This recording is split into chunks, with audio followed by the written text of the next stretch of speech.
did the same right there, but we already picked some bans, and right away, Shen being taken away, because they, well, Meechmakers wants to, I guess, potentially pick him up. We saw Kiki's use him last time, didn't do that well, and Diana being taken out yet again. Yep, Diana out there obviously was banned by Meechmakers in game number 1, and Dexter is actually, well, they picked that Shen. They're going to ban Rumble this time around as well. So we said that we'll probably see the same kind of bans, and we're being proved completely wrong. Will be a Thresh final ban, which was banned in game number 1, but they also banned out Sona there, did Dexter.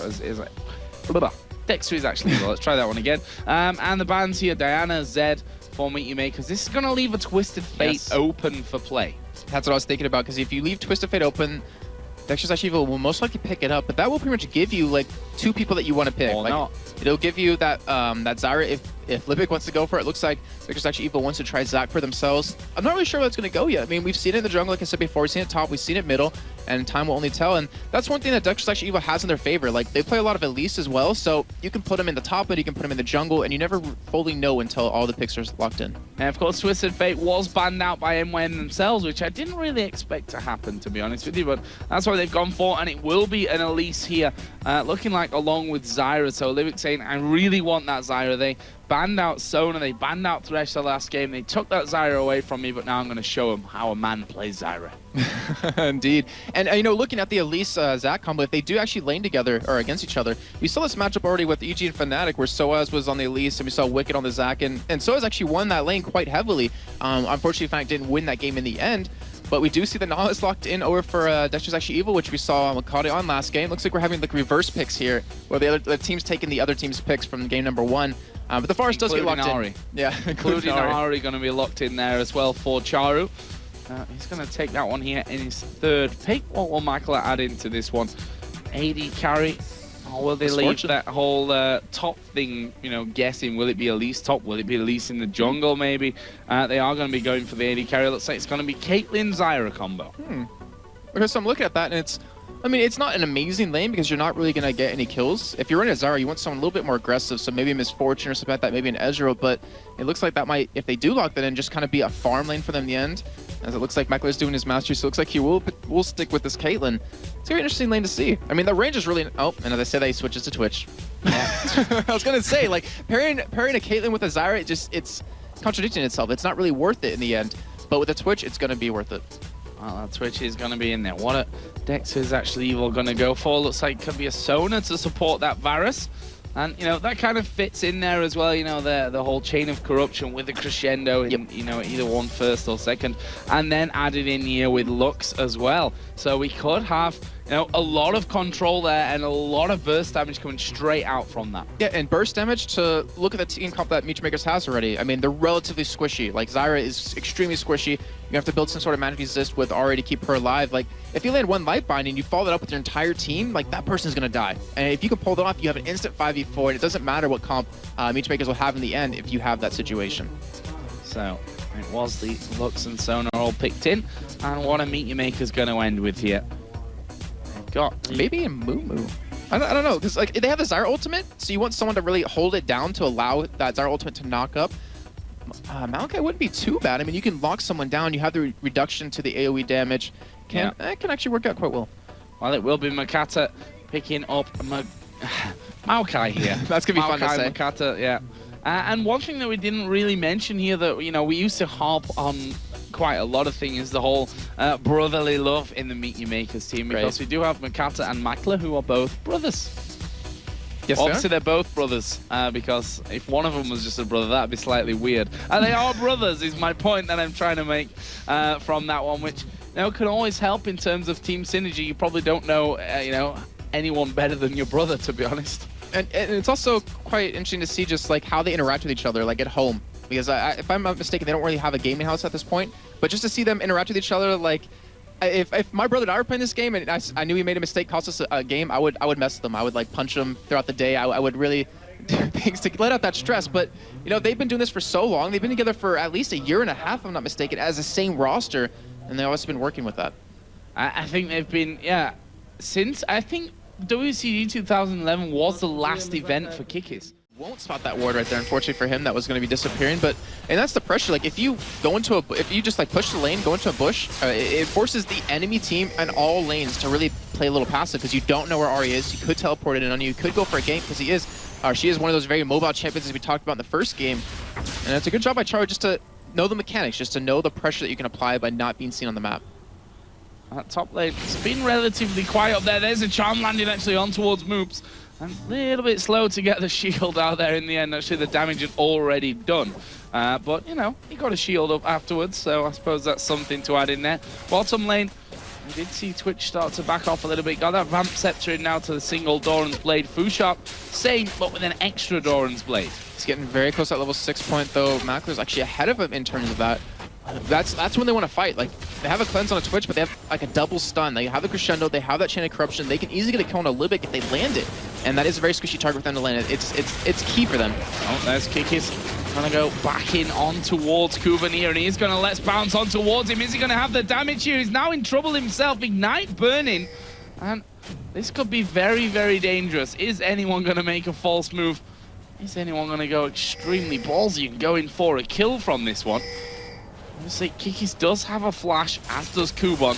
That may play a role in that one, but it looks like Kuban will actually be backing away anyway.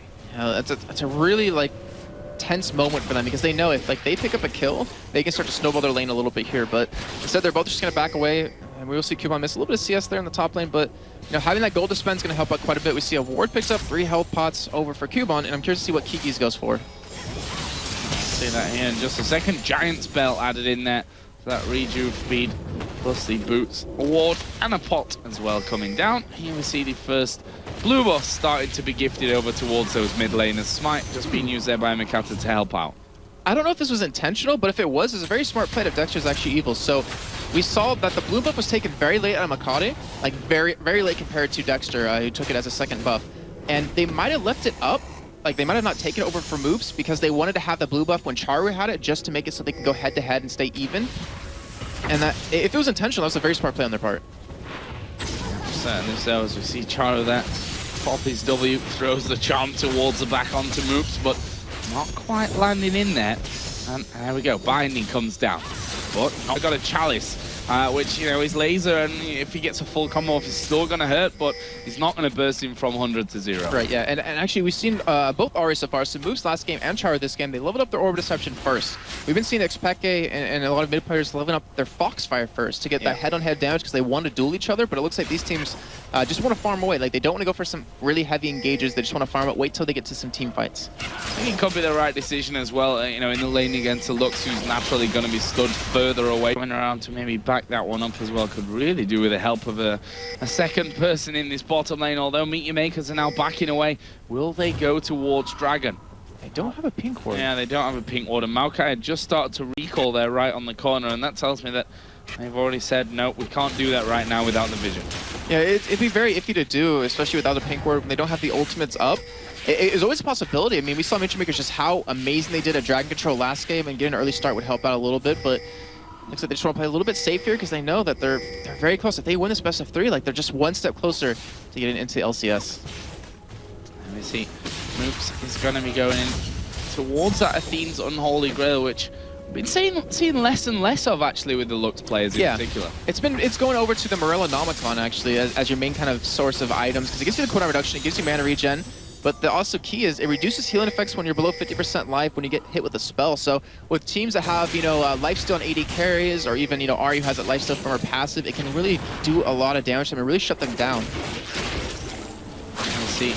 Kikis again down to around about half HP. It's been quite a volatile lane this one with a lot of damage traded, but not really, you know, kills coming in there. Both players 0-0-0. The CS is very level. See, the Negatron cloak actually came out first there for Elise, for Kuban, so obviously fearing a little bit is timing that lane against Kikis. Yeah, it's been mostly, for both games so far, it's not about, you know, winning your lane head-to-head, like actually getting kills. It's about just farming until you get to the fights. We saw, you know, how much CS Charu got last game, having that 100 CS lead. As we've seen the top lane, that Let's Bounce happening onto Elise, but just gets away. Like, that's the power of Elise. Repels away from that one as another tank hit coming in. And one thing that I really want to point after this one is about what Kuban did there, but he is still going to be chasing down. Question is, will he be able to catch Kikis? Actually, he's going to flash in there, puts the Ignite down as well. Kikis is going to be burning here. One more tick, not quite enough there. to get the kill. Just to go back to that, one really smart thing that Kubon did there, which we often overlook, is when Zac uses one of his spells, obviously the blobs come off and he picks them up, then he heals back off it. However, if an enemy walks over those blobs, they actually pop and you can't pick them up. And that's what Kubon was doing right there in the middle of that fight to stop Kikis from regenning in the middle of it. Yeah, very smart play on him. Just trying to go for that early kill. And it would have worked out relatively well, but Kikis did have his passive available. He's just trying to get that pop because then maybe Makate might want to come around for a gank. But we have Pink Ward down at Dragon. However, it doesn't actually spot, if I'm not mistaken. Let me check real quick. They actually do see the ward, but they're not killing it. As I say that, they do. Yeah. Leaving Libic, I think, to do that one since, you know, he's not going to be doing that much damage to Dragon either. In fact, he's going to be tanking it up here as we are going to see Crescendo come down. Meteor Maker's already there. The laser comes over. Dragon is going to be picked up, but they're going to lose Makata here. He's right at the back. They're going in. Fushop does pick up that kill as Charu has to ulti dash away, but they combine nicely here. Libic does get the knock up onto Dexter, but the rest of the team chasing him. Double kill now for Fushop. Charu in all kinds of trouble. The snipe from Fushop will give him the triple, and that was a lovely turnaround from Dexter is actually evil after losing the Dragon. That was just so well played by Dexter's actually. I can't even talk right now. That Crescendo, it only hit one person, but just the entire composition of what happened. We saw Char just drop really quick. We saw Libic get cut out a little bit. That was just so well played. And Dexter's actually evil. I mean, yeah, they lost Dragon. They got 3 kills. They got a turret. They are ahead in this game, and that's got to feel good. And the 3 kills they got, look where they went over to. The Varus over to Fushop, so he's going to get really strong really quickly. And also have a massive target painted on his forehead for the Meteor Makers team to hunt him down. And we talked about this before, we maybe even over-talked it at some points during the season, that having all the kills in one place is not necessarily a great thing, you know. Yes, it's good in terms of he is going to be fed and he's going to get great items early on here, but he's going to become then that prime target, and it's going to mean that Dexter's actually will have to protect him. I mean, you always have to protect your AD carry, but not more so than when he's that fed. Yeah, it's very true. I mean, I can recall games where we saw, actually, in the meantime, we see Mako in the bottom lane. He's going to get away from this stealth, but a Pink Ward does not catch him in time. Well, Pink Ward did catch him in time, technically. It was just the whole dredge look that didn't work for him. Yeah. As Libic here just waiting. Actually, wow, that was really nicely done by Libic. And the charm will actually land onto Moops as well. Half of his health disappears instantly. And again, the shield comes out exactly as all the damage finishes coming in. So, got the shield going forward. They're going to look for this bottom turret right now. It is a 4-on-3, but look at this, Makata coming around the side. They managed to land the Grasping Rune towards Dexter. There's a Strangled Thorns. Actually, no, that's the ultimate of Makata telling lies as they go on here. Charu chasing in. There's a brilliant ulti out of Varus as well, but is it going to be enough here? They need one more hit on towards Moops. The charm not landing. The orb not landing either. And Moops in the end uses barrier to get away. That was a nice turnaround from MYM. If Dexter's actually evil waited maybe 5 more seconds before that fight happened, they would have had the Crescendo available, and that fight would not have gone in Meteor Maker's favor. But great job by Meteor Makers to realize that, to have the awareness that, hey, the Crescendo's not up just yet. We can go for a fight here and we can win it. Yeah, and of course it wasn't the Strangle Thorns, it was Maokai's ultimate, which, you know, I saw the circle, I just didn't look inside of it. I expected the Strangle Thorns to come up there at that point, but didn't happen. Either way, Meteor Makers managing to pick up the 2 kills and a 432 gold bounty for Charu in the process. That's what we're talking about, painting that target on when you manage to get a triple kill like that one. However, he does, of course, have a gold lead. He's got more kills, got more CS right now than that of the Rat. In the middle lane, 136 to 139, so hats off to Moops. He's actually caught up nicely here with Charu. Yeah, he has, and the thing is, he's going to be so deadly as the game goes on. We've seen Char right there, like, he's been kind of the engage for the team. Actually, not the engage, he's been the re-engage for the team, as you saw right there. So we saw Makata go in, but Char came with that ultimate, landed a charm right onto AOD, where they're able to pick up those kills. So he's getting the damage he needs. Looks like he will be going for a Morello. Actually, no, it looks like he's going for a DFG. I'm going to say that because we've seen a lot of R's picking it up lately. So he's trying to burst someone down, and as you said before, with that target painted on a Fushop or Moops, they can get those kills. Well, right now, both teams stacking themselves up here in that middle lane. And as I say, stacking up, they decide, you know what, let's not stack up in this middle lane. We heard Joe say that, so let's do something completely different. Makata headed towards this top lane, not really to get any damage in on towards Kikis, but to defend that turret up there, which has already taken a little bit of damage. And when I say a little bit of damage, it really is just a little bit of damage at this point. Thought Kikis had actually done a bit more than he actually had there. So a pretty slow part of the match now. You know, after those kills came down, it looks like both teams like, okay, take a breather, get back into your lanes, keep farming. Let's see if we can, you know, really work something. Obviously, both teams have a plan coming into this one. Yeah, it's kind of going back to that phase of let's just farm up an item or two, and then we'll go for some team fights here. And speaking of items, Kikis, he's going for a Warmog, it looks like. But the problem is he's against a Twitch who has a Blade of the Rune King. So the health you're stacking is going to work against you.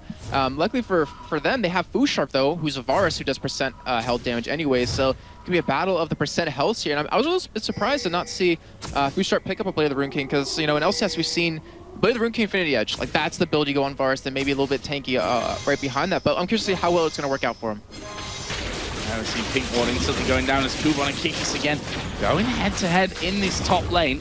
I'll see Kikis got decent amounts of health now on him as well. He's going to be helped that regen with that Spirit Visage in there, but a bit of penetration coming out from Kuban with that Haunting guys, with those Sorcerer shoes. He's also safe thanks to that Negatron cloak as well. So looking like Kuban's build path is actually working out nice for him at this point. Yeah, it is. And we've seen this matchup before, like we were saying before, against Soaz and Wicked, and Soaz won that match if I'm not mistaken. Like, you have the range harass, which is just so hard to go up against when you're that melee champion. But, you know, for Kikis, you do have the engage on you. We do see the Knight going down on him, but will Kuban go for the kill? He's going to go for the cocoon, and Kikis tried to dodge it, but ended up dodging straight into it there. The Spiderlings go chasing down, but Kikis able to stay alive. Kuban looks like he's just happy to get him out of that lane and take back the CS lead here. What I like to see right there is that he forced a flash away, so the whole let's bounce that could come out of Kikis won't be there the next Dragon fight, which will be up in 10 seconds. Varus is part on the top lane, so is Zac, so we could see Dragon just being taken outright by Meteor Makers here. Well, that's kind of the control that they've been looking for here. And also the control that they had in that first game. And everyone's got to be sniffing that someone's around here, because why would Kikis, after being solo, come straight back into that lane? Yeah, well, I mean, he is Zac after all. He can regen it all back in there. But it's enough distraction here that this Dragon has been started by Meteor Maker. Sona going to get a ward in the backside. There is the laser available for Lux as well. And that's what they're going to have to rely on here for the steal. The crescendo comes down, but Meteor Maker's already picking up there. Makata may be in problem. Will Meteor Maker sacrifice him? Stranglethorns goes down. Flash from Makata, and he will actually walk away. Great pickup out of MYM. So this time they were able to get the Dragon with no deaths, and then you have Kuban in the top lane still pushing, so they're going to get another turret off of this as well. It's a great play by MYM, and that could have been really bad for them. Like, if Dexter's actually evil maybe was a split second quicker, they would have gotten some heavy damage and probably some kills over to MYM, but now you see them punishing Meteor Makers for backing out. They're going to get a second middle turret here, and you don't want to lose this. You lose so much control of your jungle because of it. Yeah, and that's exactly what they were looking for here, as we could see Fusharp in a little bit of trouble himself. Livik got the grasping roots down, putting an ignite on his head as well, but couldn't quite get in there as Charu gonna dodge around. The ultimate is gonna come onto him, but there is a Maokai ulti as well. Have they got the damage here? Laser will go straight down the middle of them. Piercing arrow comes out as well, and no kills from that, but MYM certainly got the better of it in terms of damage. Yes, they did, and with Kuban coming in, they might be able to take this turret down here because Dexter's actually was going to have to pack out. I mean, Kikis is very low. Dexter's very low as well. Actually, he's back healing, but here's the engage. Mook's taking so much damage there from that one. Everything pretty much landing right on top of him. Fusharp is going to be instrumental in this defense. If you can keep them away, there's a charm not quite landing on towards Kikis. Makata low. Makla down to less than half as well. He gets hit by the piercing arrow as well as Kikis. He's going to dive in there. He's going to get his passive proc here. Are they going to have the damage? No, they're not. They're going to have to back away with Fusharp there, and also with Dexter actually coming in from the side, and Kikis comes back to life and says thank you very much. I mean, it was a smart plan of him. Like, they wanted to go for that engage out there because look at the blinking lights you see on the right side of your screen. We have Kuban low, Makate low, Makler low. Even Charu was out of mana, Livik out of mana. Like, they wanted to go for that engage, and they would have won that, but fortunately the team wasn't in position for that. Looks like they are going to transition over towards this top side right now, and they'll be able to pick a turret off of this. Oh, that was a blind chance right there going for a steal, but didn't work out, and Charu gets the blue. But this turret is going to go down, and honestly, Dexter's actually evil. They're doing really well this game here. And Kuban's definitely not safe at this point, as they do decide to dive on him. There's a rappel over towards those golems. He says not today. But the fact that they lost that dragon, then didn't take anyone down but forced Meteor Makers away, was very, very good for Dexter actually. We're using that zoning power that they then had, the positional advantage on the map to just get in there and take down that inner turret. There's a smite on towards the red buff for Dexter. And that will be a nice pickup from them. Makata has just spotted exactly where they were going to be. If we look at the goals, funny enough, even after those kills, that 3-1, Meteor Makers are still up in gold. Yes, they are, but look how much gold that Foodshop is sitting on, that 2,000. We even see moves at 1,700. Like, they have a lot of spend. They're going to get a lot of damage here very shortly. And it looks like Meteor Makers isn't giving up on this turret just yet. They want to get it down, but Dexter actually was able to hold on to it. They have the sustain because of AOD. And, you know, we've seen... We mentioned earlier about the second middle turret going down for Meteor Makers with Dexter pushing up. And we saw right there, with that red being taken away, just the control it gives you. Like, the wards you can put down and the control you can get over the enemy jungle. Yeah, that's definitely true. But can Dexter's actually evil capitalize on that one? I mean, it doesn't really help if Meteor Makers are on your turret if you've got their jungle warded the entire time. Right. You've got to be able to hold on to that one. As this counter turret in the middle, is he going to go down? Libby gets hit with a laser. Foodshop gets the kill here as well. Now they're going to try and get in on towards the rest of them. Makata's taking a lot of damage. Kick is going to bounce away like a boss as Kubon comes over the other side, but it's a double kill there for Foodshop. Dexter flashes in. Dredge line was flashed away from them in the end by Makla. And Dexter's actually evil again, pulling off a great result right on top of their own tower. And what really scares me is for Meteor Makers that the Crescendo only hit one person. Every time that they've won these fights, it's only been hitting one person. I'm curious to see what happens when they hit 3 or 4, because if they lose 2 people off of that, just imagine how one side of the fight would be if it landed on, you know, a couple more people. But still, that was a great job by them to get those 2 kills. They weren't able to turn anything off. This Char's actually teleported into the mid lane, but can he do anything off of it? I'm gonna say no at this point. As he just runs off towards the top there. He's like, I'm gonna get it, I'm gonna get... Oh, there's 2 of them there, I can't probably kill them.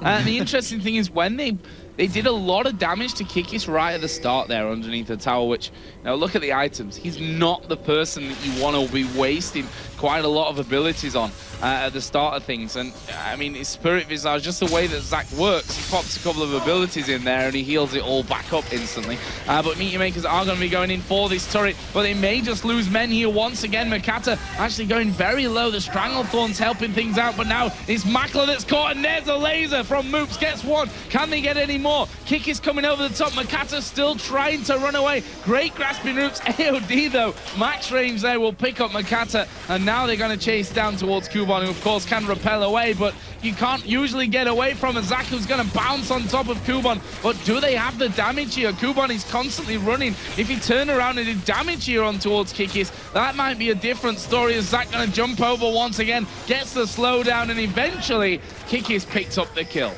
He was able to stall long enough though for actually Char to get that top turret, but really, like, it's not worth it in the end. 1 turret for 3 deaths isn't a strong trade, and we just see the power of Lux, like the power of Moops in that fight, where Makla gets caught, and it gets exploded. And that's what you need to do on a Lux. But we do see Chara getting caught here by Dexter, but I don't think they have enough damage to really take him down. Maybe not yet, but we are going to see the ultimate coming out here. Dexter gets himself into the bush. Sona coming around the side. Here is Lux actually missing a lot of the abilities there. And Charu flashes away, dodges the laser, but there's the snipe in the end from Foodshop. Incredible stuff. You have to give it to Charu for how long he actually stayed alive there, but my gosh, nice snipe. Yes, it was. That's the second one that I've seen Foodshop do this game. And, you know, Joe, you mentioned earlier about Meteor Makers sieging that middle turret and how they were doing a lot of damage over the Kikis early on, but they weren't able to get the damage onto the right targets. And I think it's due to the fact that Kubon hasn't really built too tanky just yet. He's finally starting to get those items, but, you know, who's going to dive into the back line? It's just Makata, and he's going to get destroyed by the enemy team. We do see Dexter's actually taking Dragon here. Can they turn it into a fight right after? Well, they're going to go for it here, but they actually whiffed pretty much everything. Kiki dove in there. We saw they have Crescendo ultimate coming out there as well of Varus, which didn't land. Kikis is still bouncing around the team here. He's going to go very, very low, but, you know, he's got his passive available to him. Our Meteor Maker's going to focus that down. Yes, now they finally are, as Dexter is actually evil back away. Makla will be gifted that kill, but Dexter is actually evil. You know, 1 kill for a Dragon. Take it any day. Yeah, indeed. And I think they might have been able to actually take that fight.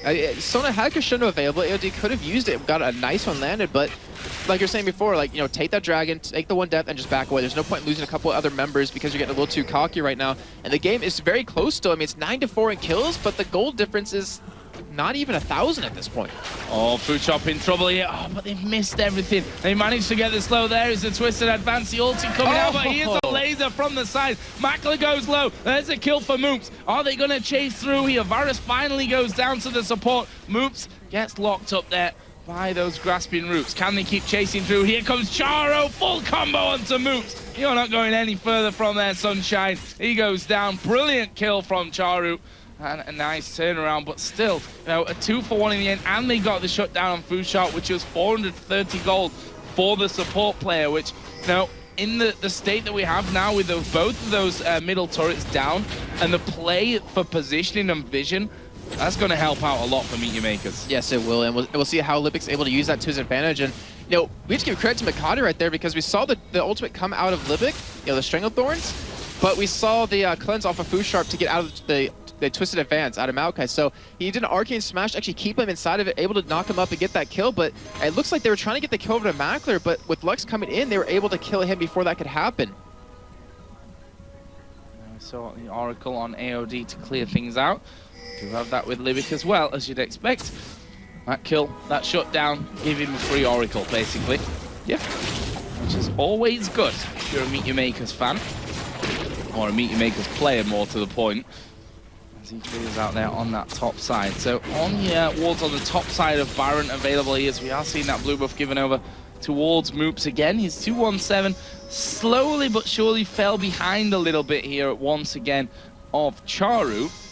But technically ahead in kills here, and Death 217 compared to 222. There's a flash from Libic, and they've been zoned out here once again. Look at that, Elisa's top, Ari's middle. They know that Libic's gone off to the side, and we are seeing Dexter who's actually evil pushing out this middle again. And they're forcing Cubon to back away as they are just like, actually, well, Cubon's still staying in the top lane. It looks like Dexter Evil decides to not go for it. But Joe, let's essentially have a second here. Let's take a look at items that have been built over the past couple of minutes, because we have Food Sharp, who went for a Quicksilver Sash, but he has his last Whisper of Bloodthirster combo, so he's like 2 items ahead right now of Mackler at this point. The damage he's going to do is going to be ridiculous. We have, you know, the Sunfire Cape done for Kikis. We have the Spirit Visitors that was done, you know, a long time ago. So he's very tanky. He has the ability to regen if he can pick up his own blobs in the middle of a fight. And then you have Dexter right now, who's going to be, you know, very utility-like with the Aegis going to be building it into Runic Bulwark, but he's going to just be there for the knock up the slows. Like, Dexter Evil has a really good composition right now to go for some team fights here. One thing they still need to be careful of, though, is Charu. Got that DFG added in now towards with the Void Staff as well. So if you're the lucky or the unlucky person, I should really say, that Charu decides he's going for, you're pretty much going to pop instantly if he manages to unload correctly onto you. But is that going to be enough of them? Just one man being taken down in a fight? I think it's who's he going to go for. I mean, he can hit Food Sharp, but he has Magic Resist now. He can get out of your charm, so you're not really going to be able to lock him down too well. But Moose is like your real target. But his position in these fights have been quite well. He's been sitting towards the backside. He's just making sure that he can't be caught out that much. We do have the Runic Bulwark now picked up over onto Dexter. So that Runic Bulwark against a double AP composition is going to work out quite well. Yeah, Mackler, though, as well, at the same time, picked up the Infinity Edge, which, you know, is going to be very, very dangerous for this switch coming in. They need to make sure that he gets locked down early enough. But at the same time, a good laser and a Lucid Singularity coming out of Lux can probably be enough to just nail him down in one go anyway. Yeah, I mean, we've seen from... I'm sorry, Candy Panda, for doing this, but you're the one that comes to my mind when I think of this. We've seen him play Twitch against a Lux, and you know, sometimes you have a hard time dodging the lasers, and if you get caught when you're the AD carry, when you have these items, you can't afford to. Like that's the point I'm trying to make. You cannot afford to get caught. If you do, you're going to lose these fights, and you're going to cause your team a loss. Well, he does have that cleanse, obviously, so if he does get hit with a binding, can get away. Right. But will that be enough? You've got to still have quick reactions to avoid the full combo, even if you cleanse out from that binding. Right now, Dexter is actually evil, starting to push this bottom lane. Wise timing, the Baron. The Dragon is coming up in just less than a minute's time, and it looks like Meteor Makers are actually going to be gifting this one over as Kubon puts down some damage there onto AOD, who's just clearing out the wards that MYM had put down there in the Tribus, and that will be the third and final outer turret taken down for Dexter is actually evil with 30 seconds until Dragon spawns. And look at the goal that we just had. Like right before that turret went down, it was dead even. And that's just ridiculous for how far we into the game. It's 32 minutes, 10-6, and 4-4 tied up in turrets here. We're going to see a fight break out here at the Dragon, but the problem is Charu isn't there. He has helper to get there if he needs to, but he needs something to go to. There's certainly no wards really down to help out, and we see some damage being traded already. Meteor Makers has to be a little careful here. I mean, they can't afford to let Cubone get low at all, and he's already down about half health. One thing, though, that is for sure, Charu has that teleport available and will be coming into the fight if he can get away. Obviously, Zach is there, could stop that from happening. Makers right now being positionally forced away from that one. Charu going to be rushing down from the base with those home guard boots. Somebody needs to get there quicker. Dragon already being started off here, down to around about a third of its health. Dexter is still actually doing damage to that as well. And in the end, they back away. Now, Charu did blow his teleport down towards the bottom lane in that tri-bush ward we're seeing right there, just to get there and help out.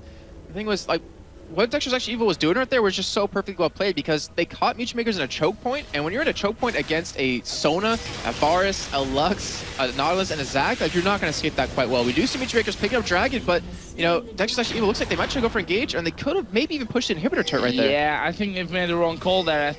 I mean, they had positional advantage. They probably could have stopped Dragon from happening just by hard pushing that middle lane. They're going to do it now, obviously, because they do have that advantage in terms of where they're positioned on the map. They're going to have to tank up the turret. Back, though. We are going to see them coming in here. Livic's ultimate is going to be crucial in this scenario. We are going to see the Grasping Roots and the Stranglethorn that's going to knock 3 of them up. Good ultimate comes out of Varus there to lock Charu in there, and he has to dash in and out of the fight, though. Kuban here at the back of things did manage to get the Zac passive prop. Moops now the focus of all that damage. He's going to fall to Kuban in the end. The Zyra passive actually sniped down AOD there at the end, but look at Fushop, still alive, still healthy, still doing all the damage. Look at this, he's going to go around, try and stop the flash. That didn't happen, but Zac can chase you. Zac can jump over the top of the wall, gets the slow as well, but that will be a 3-for-2 advantage for Dexter Is Actually Evil. And Joe, we just saw Kiki's 1v1 Mackler right there. Like, pretty much 1v1. It was ridiculous. Just took it down so quickly. Mutual Makers had a good engage. Like, the Stranglethorns that went down at Olympic was so perfect. Knocked up 3 members of Dexter's Actually Evil, but they were able to capitalize on it because their damage got taken out. Charu, he has some good damage. Like, look at his items. He's very strong, but the problem is, once his combo's down, once his DFG's down, his ultimate's gone, like, he's not going to be able to be as mobile as he needs to or be able to do the damage he needs to, because Fusharp survived the onslaught that came at him. So let's have a look at some other items coming in. Speaking of Fushop, Static Shiv now added in to his build of that Bloodthirster, Last Whisper, and Quicksilver Sash. Onya's Hourglass has been finished now for Charu's Ari as well. As a Locket of the Iron Solari picked up there for AOD on Sona, who's done a fantastic job of crescendo so far. There's no doubt in that in this game. He's also been soaking up quite a bit of damage to allow the rest of his team to just not have to worry about it too much. The items are developing, though, and on that note, I think they're starting to develop a little bit in Dexter's Actually Evil's favor. I mean, we do have Mackler, he has the Zeal, but the problem is he has no defensive item, which Fusharp invested into relatively early, and we saw right there like how much of a necessity it really is. Yeah, and he can't afford to get caught out. He can't afford to have Kiki's 1v1 in the AD carry, that's for sure. But what do? If you can't protect him, like if the Grasping Roots don't land or a Cocoon doesn't land, you're going to have trouble stopping Kikis from being constantly on top of him with, not just the damage that he can do in that close proximities. We are going to see the light binding landing on towards Libic. Gets caught out. Here comes the laser over the side. Libic actually strangely tanky there. He's got like Aegis of the Legion plus a Null Magic Mantle in as well, which is definitely going to help things out. But he managed to walk away from that, and he'll be probably quite happy considering the fact that the laser's gone, albeit for probably about another 10 seconds. Yeah, very true. And you mentioned last time about the team, or the protection of Mackler out of Mutual Makers, and the problem they're running into is that they don't. Well, it's hard to say. They don't want to defend him. I mean, obviously they want to defend him, but the thing is they want to be aggressive with all their CC. They don't want to have to be using it defensively. They want to be engaged as hard as possible. And with what's been happening so far, it's been working. Like, they've been doing that, but they've been paying the price with Mackler dying. He's not strong enough to survive on his own. Well, this could actually be quite dangerous here. So we see Mackler at the bottom lane. You see all those wards down on the Baron here for Dexter Is Actually Evil. Oh, it's a binding misses there, and look at that. Charu actually going in. We see the ultimate out of Varus missed as well. Not exactly what they were looking for there, Dexter Is Actually Evil. And that may force them to be a little bit more defensive if another team fight does break out. Yeah, I mean, we have Charu's ultimate on a very quick cooldown. Fusharp's going to be on a lot longer cooldown, so they could go for an engage in that downtime between those. However, the Crescendo is still available, the Lux Laser's back up again, and they have the rest of their ultimates, ready to use here. It looks like Mutual Makers doesn't want to go for a fight. They're trying to go for some split pushing, but it's not working out. Working out on Patrol now. Dexter Is Actually Evil going to be pushing through this middle lane once again. Spiderling's just been thrown out there to do as much damage as he can. Cocoon lands on Dexter. but doesn't do any damage, I'm afraid, really, to that tanky Nautilus. Dexter's actually evil. You know, they're in a good position here. They're still behind in gold, Jason. But it's that close that one team fight now. We're almost at that 40-minute mark.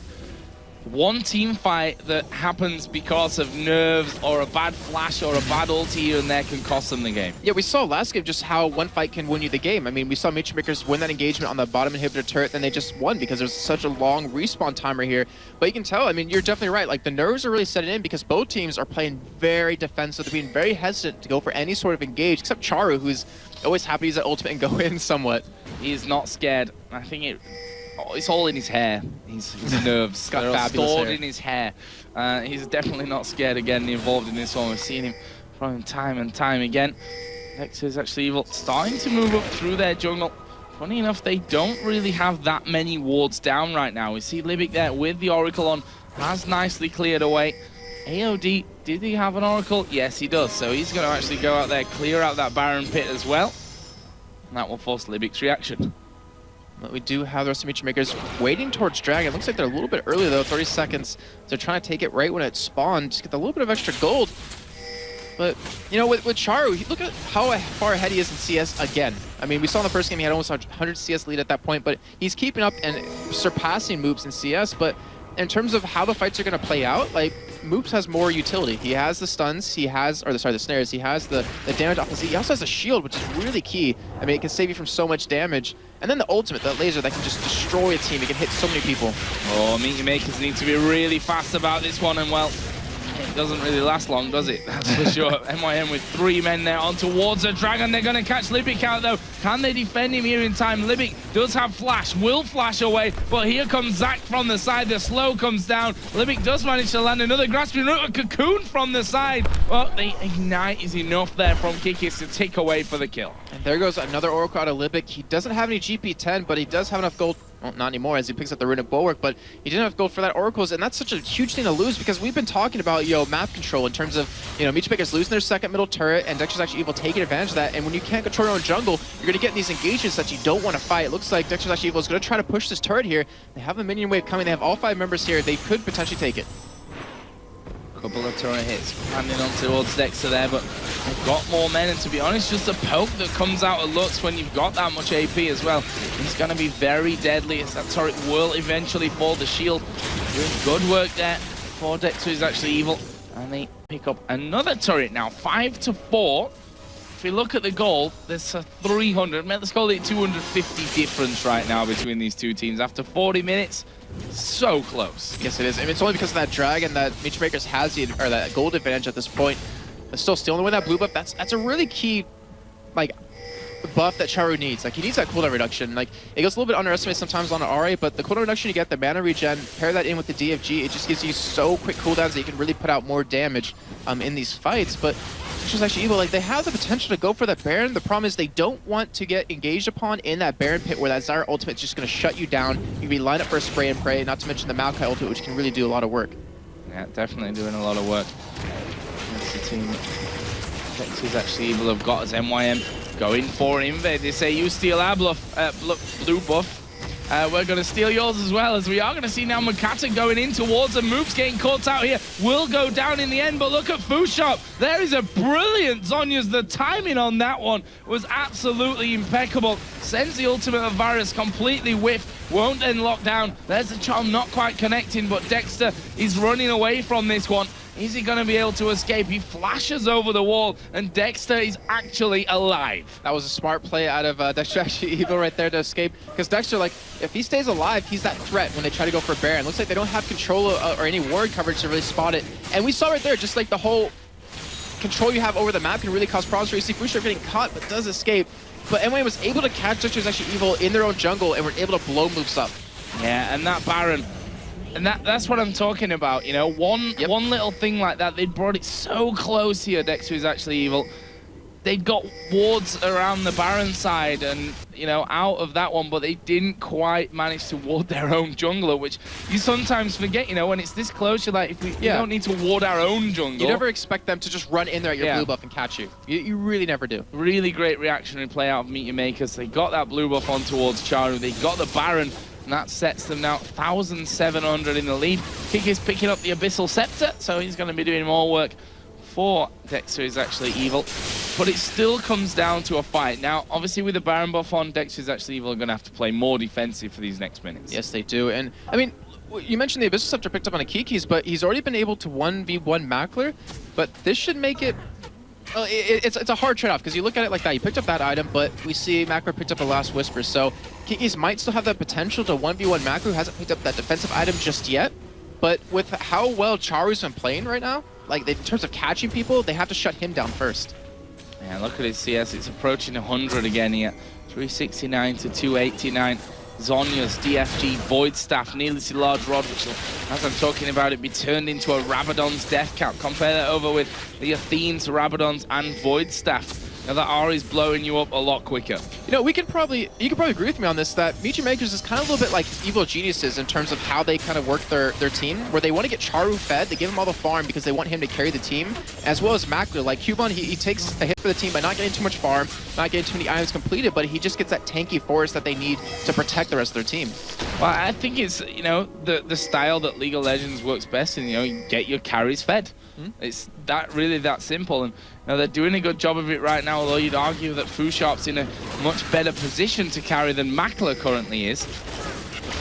We'll have to see. Meet Your Makers now the ones on the offensive, going in there. Dexter going to get charmed up. There's the Grasping Roots landing as well. Stranglethorn's going to come in. The Crescendo came down. The Laser came down, but they didn't do a whole lot of work here. And now they're being chased down. Meet Your Makers in the end decided to back away and just take the turret. Makata had to tag now up for quite a while.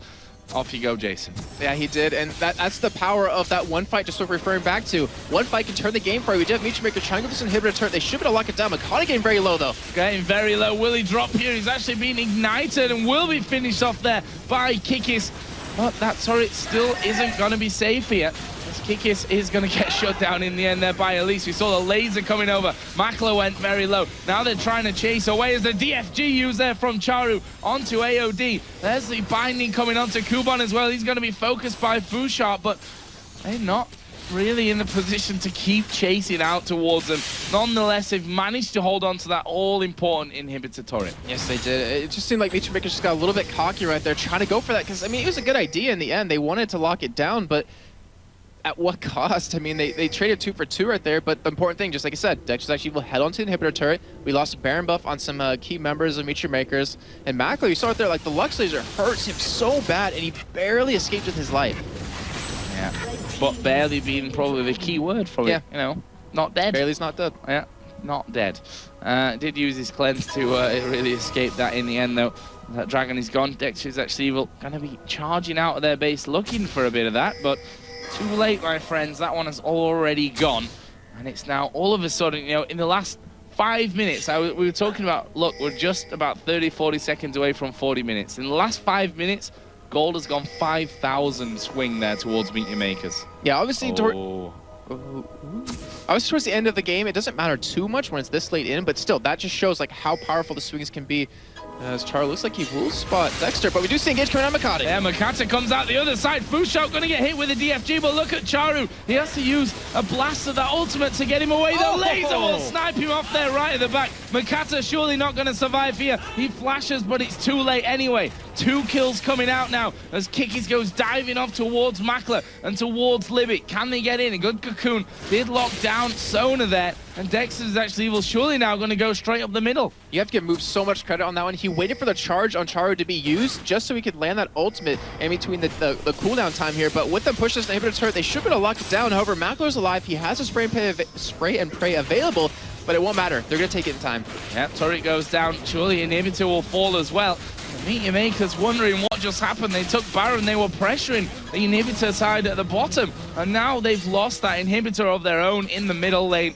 And that's going to slow this game down a little bit now for a while, I'm assuming, as we approach the 50-minute mark. 7 kills the difference in favor of Dexter, who's actually evil, and you can see most of them over with that AD carry, but he's actually behind on Gold, albeit by 10. Not much in this late in the stages of the game, but I think you're right. I think we're going to see a calm phase again happen, unless Dexter's actually evil can catch anyone of Michi Makers in the jungle. As you can tell, they're just backing away. So The next fight will come at Baron. About a minute 30 away. We need to see some wards get down for both teams to really kind of struggle for that advantage, that vision advantage. And with the Oracle on AOD, I don't believe Libic actually has one. No, he does not. But he is trying to farm up and get it right now. He does have the gold finally, but he's got to hurry. He's got to get to that Baron. Yeah, they need to get in position and start the work. They've got a lot of vision on the bottom side there. Dexter is actually evil, but honestly, that's not really the area of the map that counts right now. It's all about that top side with Baron coming up in just over 1 minute's time. Blue buff is up, which don't forget, Meteor Makers picked up Baron last time because of that blue buff spawning, because DAE actually took away their blue buff earlier on. This time, though, not sure that one's going to happen. Moot's just losing sight of it there. Will be helped up here by Kikis to take that one away, and the wards start to flow around the river. But we do see a Guardian Angel picked up now for Mackler, so he has that second life to get back in the fight if he needs it. And with 30 seconds left on the Baron, with Dexter's actually evil controlling the vision. I mean, look at the vision control they have. It's just ridiculous right at this point. However, Olympic will be able to stop it in a second. Like, they could kind of bait in this Baron. Like, it's up to them, because the middle lane is pushing with that the super minions. So they can just wait this fight out. They can disengage if they need to with the Crescendo, with the Lux, with the Vars if they want. But Meteor Makers, like, they have to make a move here. They have to decide the pace of this game. They either have to engage, or they have to just push this middle turret or middle lane and stop the super minions from pushing in. Well, they're going to get rid of them quickly, that's for sure. The binding does land in. Devon taking an E out of Lux as well. AOD just clearing out the wards at the backside. Meteor Makers know that it's going to be a case of probably going in for this one. Since they've got no vision, they need to be able to see what's happening and what Dexter is actually evil are doing about this one. Charu just kind of forced that middle lane back a bit more. And of course, there is that super minion coming in, and he's probably going to need Twitch to help him with that one. You just saw Meteor Makers brute force their way in there for the vision. Like, they didn't have vision, or they didn't have the sight at all. They just walked in there like saying, hey, this is our bush, we want to control it, and they did. However, look at the top lane right now. Mackler's there, he's pushing out that wave that's like stacked up on his turret. And Dexter's actually evil. Like, they have the damage to take this Baron down before you even get there. Well, the Baron has been started off. Meteor Makers coming from the bottom. Makata going to get caught out from this one. Are they going to keep going? Dexter's actually evil have all come off the Baron here. Are they going to go for it? Twisted Advance comes down towards Dexter. DFG comes in, the laser only hitting Kuban there. That could be deadly, but there is the first kills coming down. And it is Barris at the back who's still doing a load of work here. Fushot picks up another double kill. They have to get rid of him in the fight, and they are going to finally focus him. Charu uses that Zhonya's, flashes away as well. And now Mackler stealthed up here, going to go in on towards Mooks. That's going to be a kill. He's going to take out Fushot. Is he going to get Kikis? Yes, he is. Finally, it's a double kill in the end for Twitch, and an ace for Meteor Makers. 5 for 4, a messy affair by the Baron. You just saw right there how good Mackler is at AD carry. His micromanagement during the entirety of that fight was just insane. They won that fight just because of him, strictly because of that position the entire time. Just wow. I mean, I didn't expect the fight to be that close, but with that GA, it allows Mackler to play a lot more aggressive. Well, you could also argue if he'd been doing damage earlier on in the fight, it might not have quite gone that way. But no, an ace is an ace at the end of the day. He's killed the entire team there right at the end, mopping up, or whether you do the damage at the start, because you can pretty much bet your bottom dollar that once you do come out of your stealth, they're going to jump straight on top of you. The thing is, though, I think Dexter's actually evil still came out ahead in that fight, because they got the bottom inhibitor turret. Like, yeah, they lost 5 members. They killed 4, though. No Baron was taken. They got the inhibitor turret, so they can easily take that down if they want to. There's even a huge minion wave pushed up on top there right now, and someone's going to have to deal with it. Like, Meteor Makers is leaving that up right now. Looks like Charu will be the one to do it. Yeah, must be Charu that's going to do that one. Because the rest of them starting to push forward here, getting those wards down and in position. Libic actually doesn't have a Zhonya's, which is... he's got pink ones, though. As you would expect. Not going... Zhonya's, what am I talking about? And Oracles is what I say. He doesn't have a Zhonya's either, Jason. No, was terrible times. But we are going to see the teleport from Charu coming in on this top side. Meteor Makers starting off the Baron. And to be honest, with that Twitch in there, with that Blade of the Ruin King, this is going down very quickly. Can Dexter's actually evil reply to this one? Dexter is going to get hit there, but that's a great Zonya's coming out of Charu. He gets popped straight after that, though. But look at Mackler at the backside. He's doing the big work in this one. He is doing a lot of damage. Food Shark going down. He's going to fall in the end. There we go. And that will be 2 kills coming out. Zach got away at the top. Dexter actually did manage to escape there as well, somehow, with hardly any health whatsoever. But, you know, it wasn't the ace, but they've taken Kiki slow, they've taken Dexter low, they forced the rest of them out of the fight. And again, the AD carry Mackler right at the back there, Jason, doing so much work. Yeah, he was able to keep them in that fire. You just saw how much damage the spray and pray did for that fight. Like, he was able to catch Foo Sharp and Moops at the same time, caught next to each other, and just hit away from damage from range. He's full build still at this point. He has a lot of gold to spend still at 1,700. But, I mean, what else can he really pick up? It's just pretty much a Zephyr if he wants to sell his boots and go for it. But that was just so well done by Michi Makers. Charu got popped, but the Zonias, I mean, he mitigated 2 ultimates right there, the Lux Laser and the Nautilus ulti, and kept himself alive. Perfect. Yeah, but unfortunately, if he didn't get popped, that would have been a completely different fight. But still, that was so well played by him. It was able, I mean, the whole point is that he was the one that baited out the ultimates. It wasn't Mackler the one receiving them. Yeah, and that's Zonia's meant that he didn't take any damage from them. Technically, obviously, he did just explode straight away as soon as that finished. But the rest of the team then were able to pick things up for him. We can still see that Dexter's actually evil. I tell you what, considering the position they're in, they're not scared here. Gonna try and take away this blue buff, and Kuban says, hang on a minute. 3 versus 1, you're not gonna get my blue buff. Jeez, I didn't know spiders have balls like that. I mean, that was a really like iffy situation for him. He did have the Banshee's Veil, so he would have been able to survive. There wasn't a lot of damage for Dexter's actually evil there. But still, I mean, that's a great job by him to keep that alive. Like, that is so perfect because they've been losing the last 2 of them. And we even see Charu, who has a GA as well. So he's not full built. So they have their carries pretty much full built at this point. You look over on Dexter's Evil side, Foo Sharp doesn't have his last item completed just yet, but he's been forced into that defensive item, that QSS.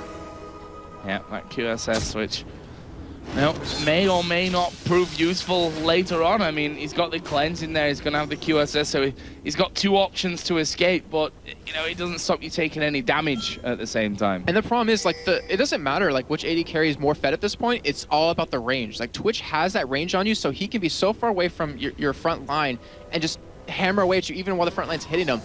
But Vars can't do that. He has to kill Makati first. He has to deal with Cubon first. Not to mention Charu, who's just zipping in and out right at him. So he's having a hard time just dealing with that. But they still have, I mean, they still have a chance. Like, we're maybe talking about this game like it's completely over, but you've seen their team fight so far. You've seen how well they've been working, and it's up to them to hold on here.